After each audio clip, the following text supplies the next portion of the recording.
I'm not sure what we should call Jacobe Lane, a witch, warlock, the next coming of Randy Moss. All I know is he makes playing the wide receiver position effortless.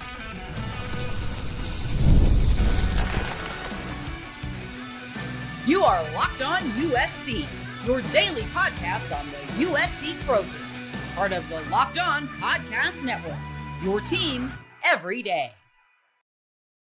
Fight on, everyone. I am your host, Mark Holkin, and thanks for making Locked On USC part of the Locked On Network your first listen every day. Whether you are watching this show on YouTube, you can pick your platform. You can download this podcast. It's always going to be free.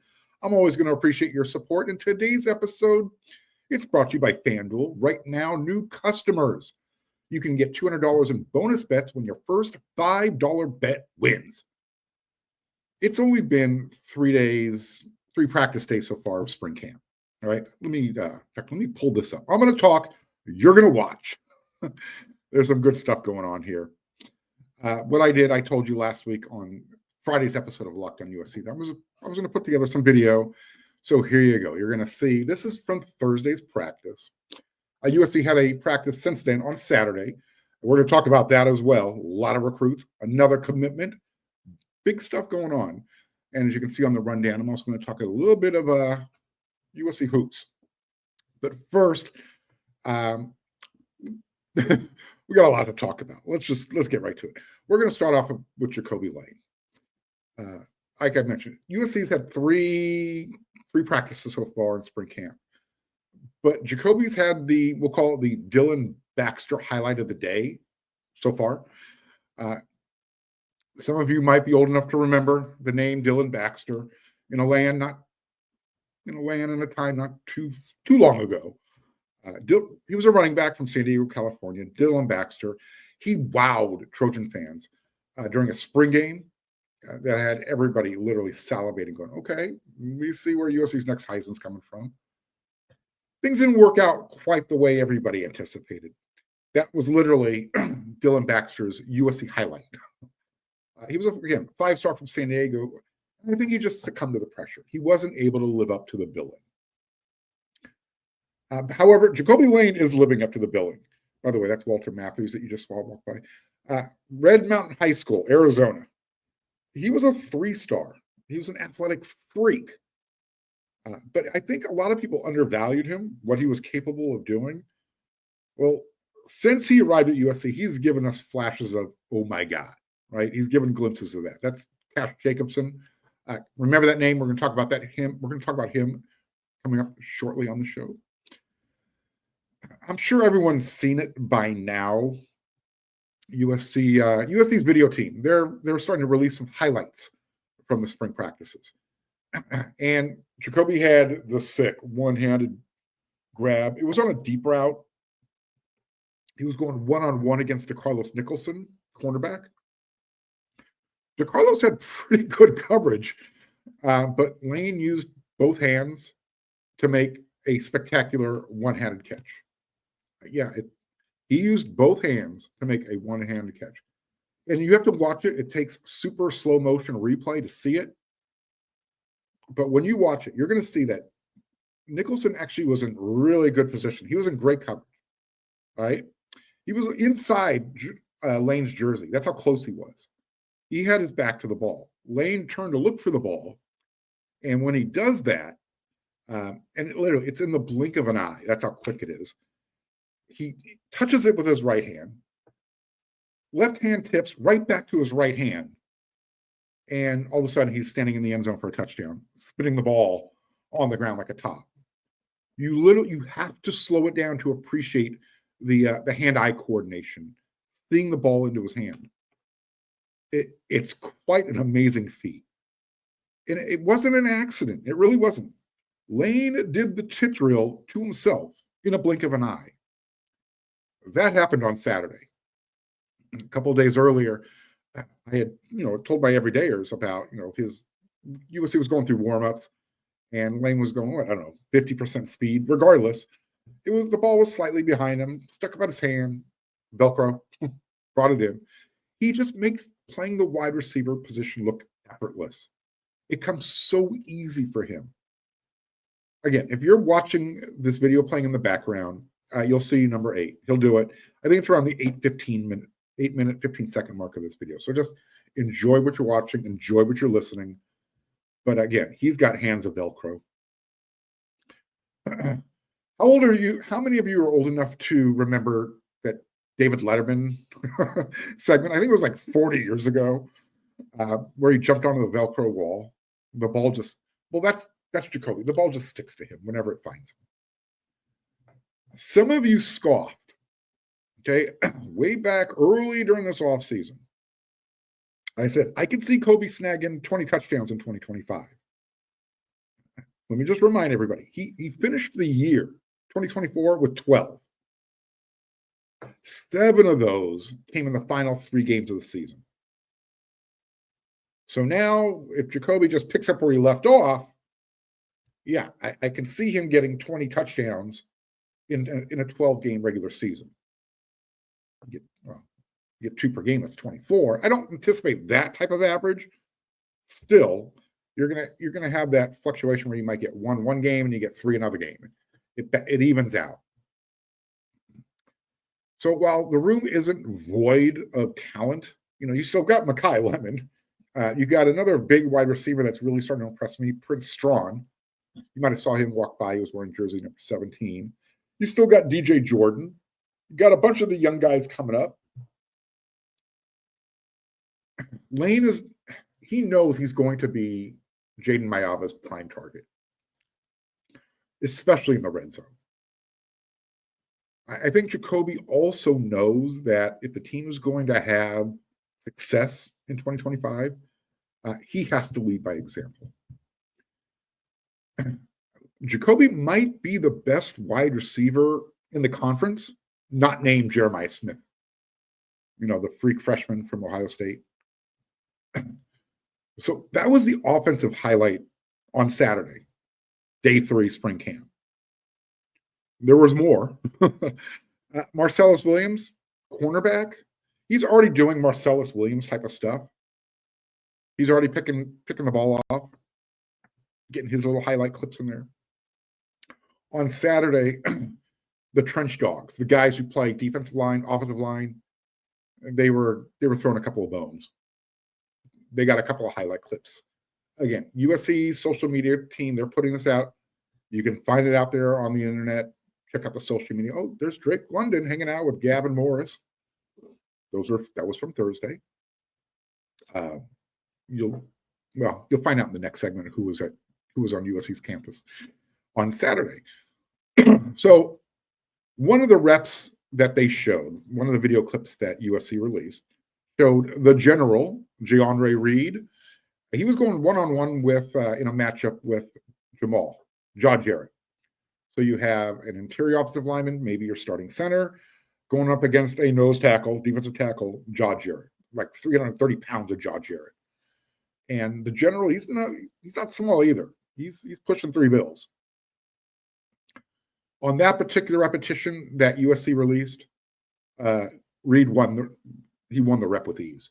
I mean, just if you watch it, he gets his hands on him. He just kind of rides Jaw to the outside. Jaw had no plans, no chance to get to the quarterback if that was the intent. I'm telling you, the general, he moves really well for a guy his size. And I talked about this a little bit last week. I could see him being that dude on the interior offensive line, left guard, especially if Killian wins the center job. Right? Micah Banuelos might have something to say about that. Again, he's competing for the left guard spot as well. So that was one clip from the Trench Dogs. Guys who play. There's Jacobe. There's that one-handed grab I was talking about. It's just like, oh, well, just give me the ball. I'll get back in line, do it again. He just makes it look effortless. The other clip that had the entire team, whooping and hollering, it was like the highlight clip that USC threw out there. True freshman, defensive tackle, Cash Jacobson, going up against redshirt freshman, offensive lineman, Mekhi Sena. Those two got to get tangled up with each other. Every pun intended here. Cash made his money, especially when he put Mackay on his backside. It happened when Cash got both of his hands up high. He got him right up there into the chest. And he was able to kind of lift, get his leverage going. And he lifted Mackay off at least off of 1 foot. So Mackay was now off balance. Cash had leveraged him. And once you get your guy on one leg, if you're big and strong and you've got that momentum pushing forward, you're going to make a pancake. And that's exactly what Cash did. It was just like, uh-oh, there he goes. Boom. Go check out the highlights. You're going to love it. Now, again, I said he got him high up here. It's a hard thing to see at the angle. He might have been a little bit of hands to the face. Nevertheless, it was physical. It was fun to watch. And here's the best part. There were a lot of recruits at practice again on Saturday. A lot. I'm going to go over that in the next segment. Because not only were there a lot of recruits, USC also got another commitment. So it was a good day. And just like you saw Drake London hanging out at USC's practice on Thursday. So wide receiver U, one day turns into Heisman U the next practice. That's right. Caleb Williams, he was hanging out at USC's practice on Saturday. Just another reason why USC is the place to be. USC's got a lot of momentum going for it right now. All right. They're practicing hard. Recruits, they're showing up. They're having a great time. USC has the #1 recruiting class in the 2026 cycle. Some top-end elite guys are showing up. And then all of a sudden, you've got former players coming back to check out, what's all the enthusiasm? Why is USC on this roll right now? They're coming off a 7-6 season. The year before that, 8-5. Why is USC all of a sudden looking like USC again? Well, it's happening. I don't know why, whether it's, Chad Bowden, NIL, whatever the case may be, USC's got their stuff together and it's starting to show up where it matters on the practice field. They've recruited better. That's shown up in, on the roster. And now you're starting to get that vibe where the local kids, the local high school prospects from the state of California, Southern California, they want to stay home. They want to play for USC. USC got another one of those. Yeah. I'm going to tell you all about the commitment and who some of the recruits were on USC's campus. That's coming up in the next segment.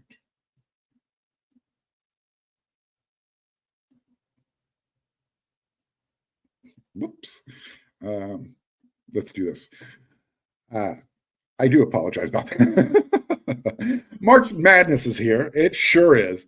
And FanDuel is giving you the chance to get in on all the action like never before. Right now, new customers, you can get $200 in bonus bets when your first $5 bet wins.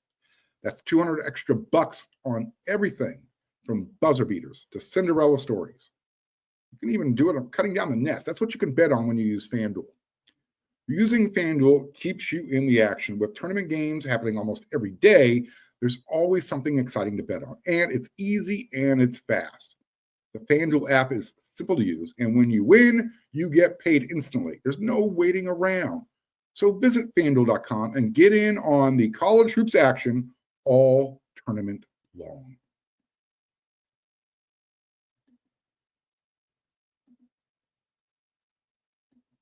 All right, let's get this going here. All right, so I told you USC got another commitment over the weekend. They did. So again, before I get to the recruits who got to see Caleb Williams on Saturday, let's talk about local defensive lineman. His name is Malik Brooks. He's 6'4". He's 315 pounds. Local prospect. Again, St. Matthias High School, Downey, California. He decided he wanted to become a USC Trojan on Saturday afternoon. Went to practice, talked to who he needed to talk to, and said, you know what? Pulling the trigger. Make it happen. Brooks was among, I don't know, several. I'm not going to be able to go over the entire list, but there was a lot of top targets that were on practice on Saturday. Malik was offered a scholarship back in April 2024. And his last visit to USC prior to Saturday was when USC held that big junior day, February 1st. Brooks knows USC really well.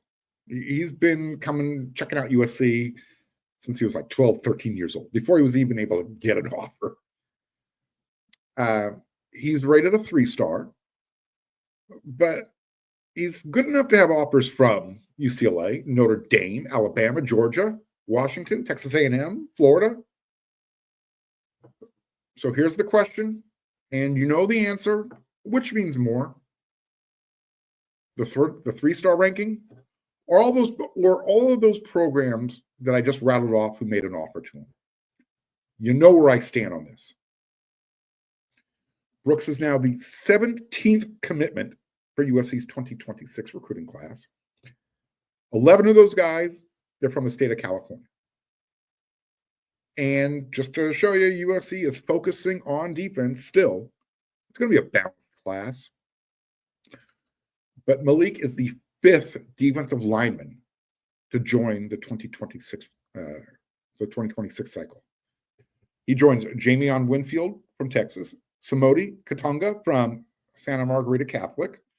Don't forget, you got Braden Jones from Illinois, and Andrew Williams, the freak from LA Fremont High School. Now, people are thinking, well, Mark, what about Tom? When's he going to make the thing official? And does this have anything to do with it? Because we haven't heard from Tom yet. No, it has nothing to do with Tom not making his official flip from Oregon to USC. Now, it probably means that USC isn't going to get Dylan Berryman from New Orleans, but I think USC will be fine if they have to settle for Tom and Malik Brooks. Not to mention Jamion from Texas, another defensive tackle.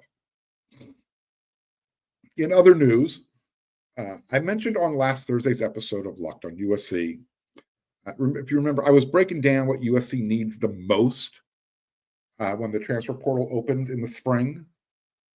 Well, guess what? And I talked about this briefly last week. My everydayers heard me bring it up. This is why you need to listen every day. And if you are, and you haven't become a subscriber and you're watching on YouTube, click that red subscribe button, smash that thumbs up. Both of those things are going to continue to help this show grow, get more eyeballs on the show. And because you're not going to want to miss anything, click that bell notification button. But last week, it was on, I think it was on Thursday's episode. I talked about who USC needs, what they need out of the transfer portal. And I mentioned, what happens if Stanford's roster becomes available? Because their head coach had gotten fired, Troy Taylor. David Bailey jumped into the transfer portal. That was the name. And I can tell you USC is going after him. They're going to be a hard team to beat if they truly do go after him and do what's necessary. The question is, how hard does USC go after him? Do you want it? Because, and you have to look at it from the other side of the aisle. Who's on USC's roster right now? Do you want to upset the apple cart? David Bailey he's already graduated from Stanford. He's played all 3 years that he's been there. Pardon me. So he's got one more year to play. So do you get 1 year of Bailey when you still have the young guys that USC recruited who are ready to show what they can do going into their second year, third year, fourth year? Don't forget, Braylon Shelby is going into his junior season. Cam Fountain, true sophomore. Anthony Lucas, he's entering his fourth year of college. You just brought in Thanos, Jakeem Stewart. So it's just going to be a delicate balancing act. You got to make sure everybody's on the same page, and you have to weigh, the pros and cons. You don't want to bring somebody in And then all of a sudden you got some guys and, you know what? I'm ready. And now you're going to put this guy ahead of me. Iron sharpens iron. I get it. You want the best. You want the competition. Again, it's just something you got to be wary of. That's all. Just bringing it up.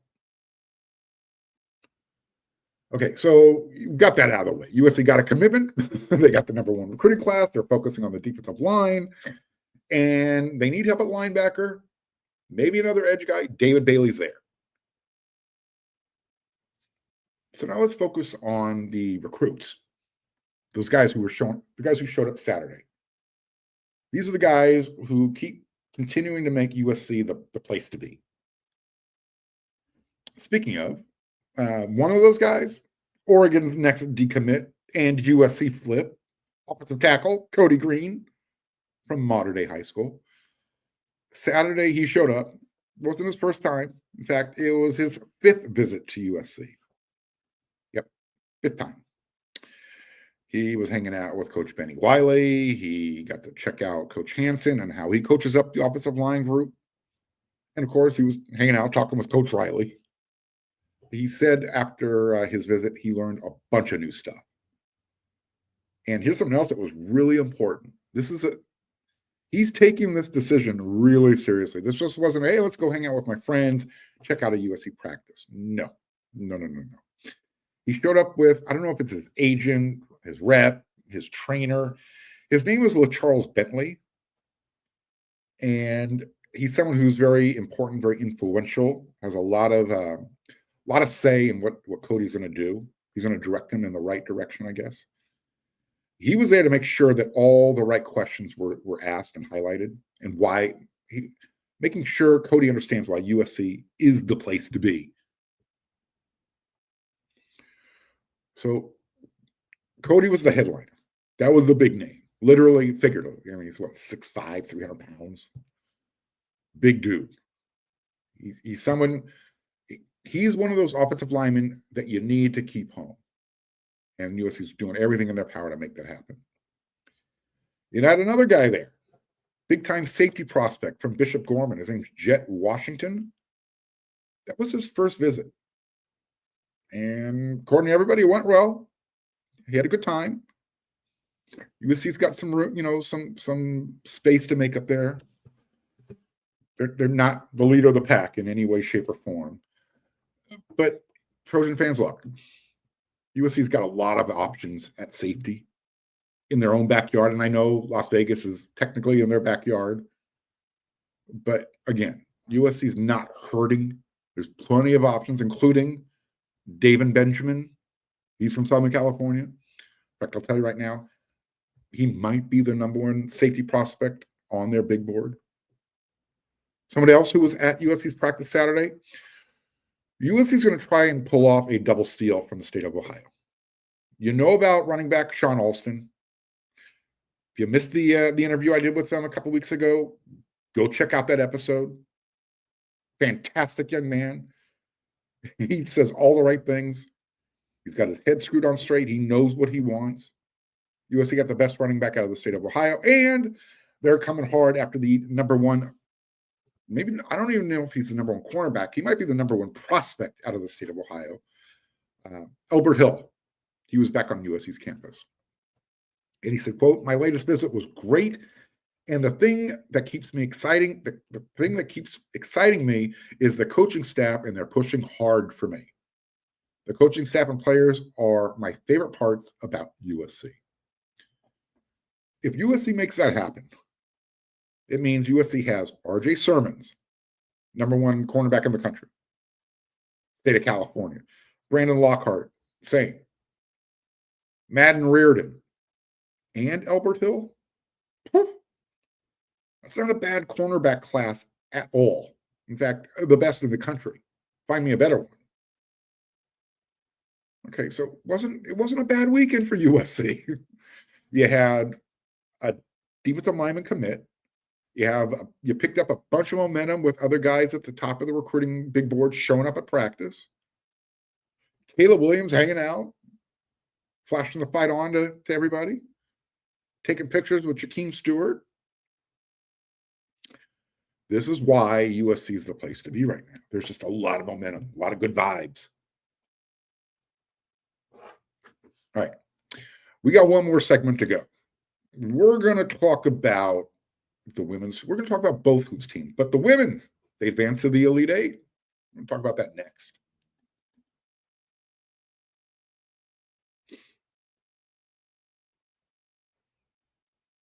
And if you want to catch up on everything with the NCAA tournament, you got to go here. Got to check these guys out. The NCAA tournament is here, and so is the bracket breakdown. Locked On Podcast Network and Amazon Fire TV channels are teaming up to deliver NCAA tournament coverage like never before.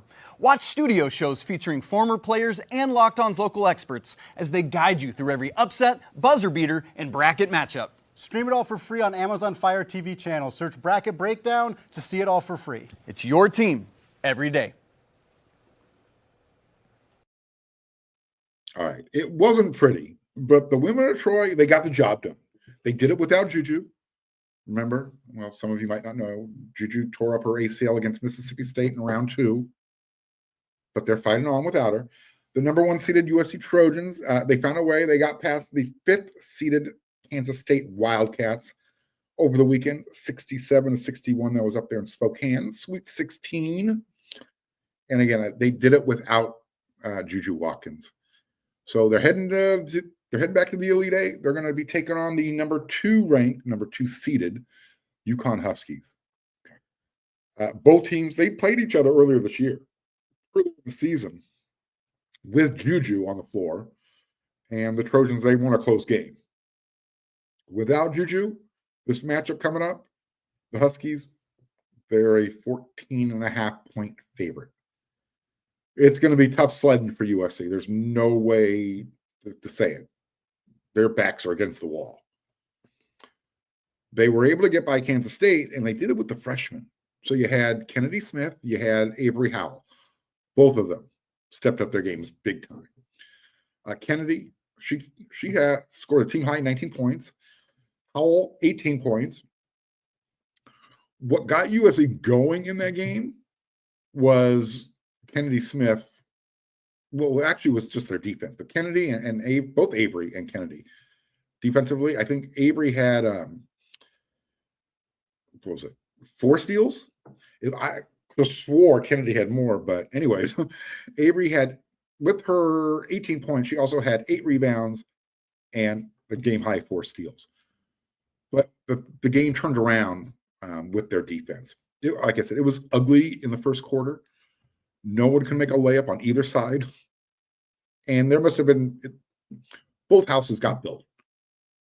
There were 3-point bricks being thrown everywhere at that backboard. Felt bad for the backboard. It was hard to watch. Things settled down a little bit. Again, USC ended up winning that game 67-61. So the women, they're back in the Elite Eight. They're going to be facing UConn again, just like last season. They're going to have to get it done without JuJu, and they're going to have to figure out a way to slow down UConn's Paige Beckers. She's good, and she is on fire right now. I mean, en fuego. In her last game against Oklahoma in the Sweet 16, she went off for 40 points. Yeah, the game before that, she had 34. I want you to think about this. All the talent that has gone through the University of Connecticut since Gino Auriemma has been coaching that program. Now, he's like the Dean Smith of women's basketball. Rebecca Lobo. There's been a lot of big-time talent that's come through that program. Paige is the first to ever score 40 points in an NCAA tournament game. Can you believe that? Well, like I said, she's in the zone right now. USC's without JuJu. It's going to take a team effort. And if they can get if they get past UConn, who knows what happens? Because they've proven they can win without JuJu against some of the best competition. But they could be they'll be facing UCLA in the Final Four if that happens. UCLA just knocked out LSU. So Monday night, USC, UConn for a chance to go to the Final Four. The men, They're playing Tulane. They'll tip off on the 1st. That's Tuesday, 8 p.m. They're in that tournament that takes place from March 31st to April 6th. It's the College Basketball Crown Tournament, 16 teams. The Trojans with 15 other guys.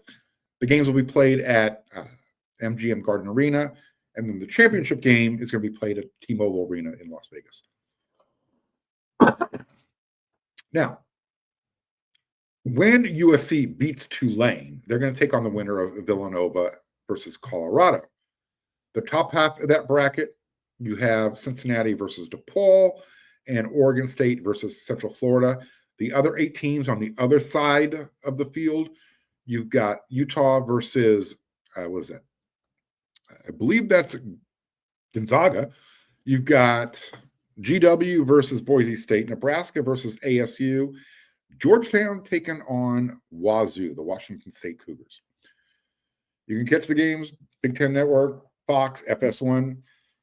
The money grab for the big conference. Fox is trying to match what ESPN is doing. Somehow or another, the SEC was able to get 13 at-large bids into the big dance. So now you got these other types of tournaments. These are all money grabs now. That's all it is. But USC's men's team, they're going to get a chance to play some more. They're going to have to do it without Kevin Patton Jr. He decided to jump back into the transfer portal. So you got one less man on the roster. But USC is recruiting pretty well there. And they're going to be going in the transfer portal as well once the season is over. All right, pretty big show. Done for now. Full. We talked about a lot. Jacobe Lane, the wide receiver room, why he is so good. Some other highlights from spring camp. Another commitment, why you can anticipate some more commitments coming, and we talked a little bit about basketball. I'll be back with another episode tomorrow. We'll do this all over again. We'll talk about USC's football recruiting. We'll talk about what's coming up for practice 4. I will be there on Tuesday.